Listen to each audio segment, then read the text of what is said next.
દરેક નીતિની સામે કાયદાની રીતે ઊભો રહેતો SSK ન્યૂઝ ચેનલ। ભારતમાં ગેરકાયદે ઘૂસી આવી સુરતમાં રહેતા 9 બાંગ્લાદેશીઓને એસઓજીની ટીમે ઝડપી પાડ્યા હતા। સ્પેશિયલ ઓપરેશન ગ્રુપની ટીમ પેટ્રોલિંગમાં હતી ત્યારે બાતમીના આધારે ગેરકાયદે રીતે બોર્ડર ક્રોસ કરી ભારતમાં પ્રવેશ્યા બાદ સુરતમાં આવી ખોટા આધાર કાર્ડ, પાન કાર્ડ, લાયસન્સ જેવા પુરાવાઓ બનાવી રહેતા 9 જેટલા બાંગ્લાદેશીઓને સ્પેશિયલ ઓપરેશન ગ્રુપની ટીમે ઝડપી પાડ્યા હતા। આરોપીઓ પાસેથી બાંગ્લાદેશી કરન્સી પણ કબજે કરાઈ છે તો 9 બાંગ્લાદેશીઓ સાથે એક ભારતીયની પણ પોલીસે ધરપકડ કરી છે।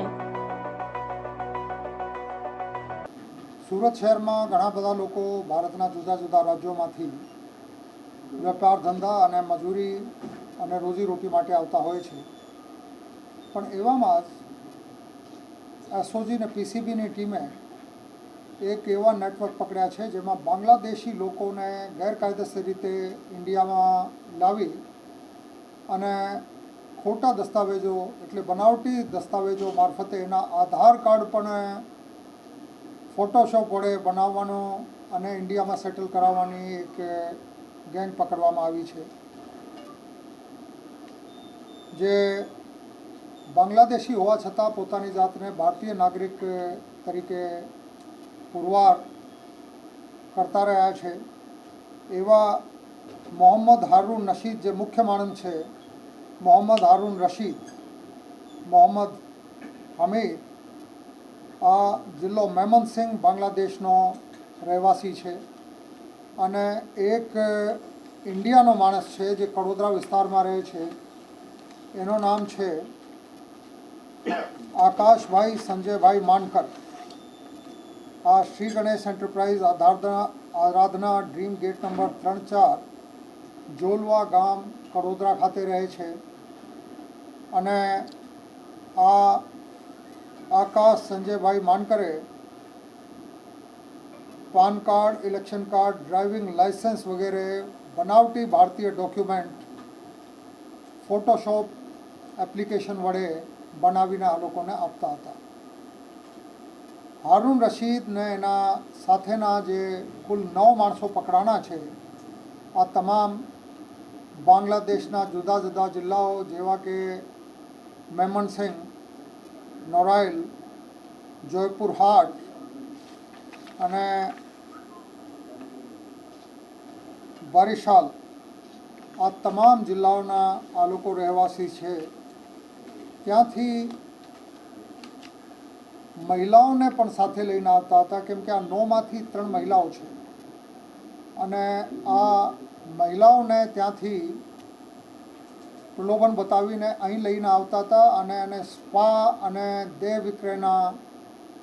ગેરકાયદેસર ઇમોરલ ટ્રાફિકના ધંધામાં આ મહિલાઓના દુરુપયોગ કરતા હતા। આ લોકોનો જે મોડસ ઓપરેન્ડી એવી રીતે હતો કે એક જસ્ટ ડાયલ કરીને વેબસાઇટ છે, એના મારફતે સ્પા અને ટેરા આત્મા નામથી આ ગ્રાહકોને આકર્ષીને આ લોકોને જુદા જુદા હોટલમાં લઈ જઈને આ ગેરકાયદેસર ધંધા કરતા હતા, ઇમોરલ ટ્રાફિકના દેહ વેપારના। આ તમામને પકડવામાં એસઓજી અને પીસીબીની ટીમને સફળતા મળેલ છે। આ લોકોના પાસેથી 9 મોબાઈલ ફોન,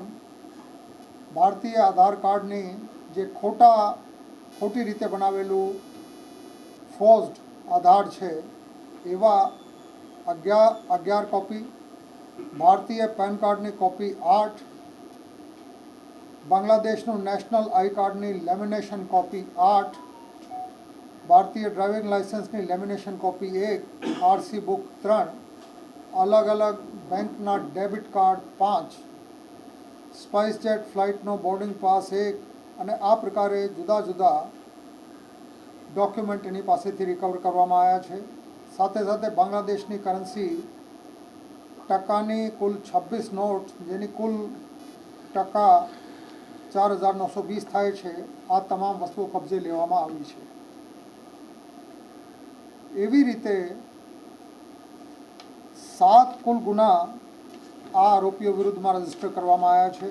જેમાં એક સરથાણામાં, લાલગેટમાં, પાંડેસરામાં, મહિદરપુરામાં, ચોક બજારમાં અને ઉત્તરાયણ પોલીસ સ્ટેશનમાં ગુનાઓ છે જે ખોટા દસ્તાવેજો બનાવવાના, એટલે 465, 467, 468, 471 અને ઇન્ડિયન પાસપોર્ટ એક્ટ સને 1967ની કલમ 12(1)(b) મુજબ પાસપોર્ટ રૂલ્સ અને 1950ના એન્ટ્રી ઇન્ટુ ઇન્ડિયાની કલમ 3 અને 6 મુજબના ગુનાઓ દાખલ કરાવવામાં આવ્યા છે. એવી રીતે કુલ 7 ગુના રજીસ્ટર થયા છે અને આગળની તપાસ પોલીસ દ્વારા હાથ ધરવામાં આવી છે. દરેક નીતિની સામે કાયદાની રીતે ઊભો રહેતો SSK ન્યૂઝ ચેનલ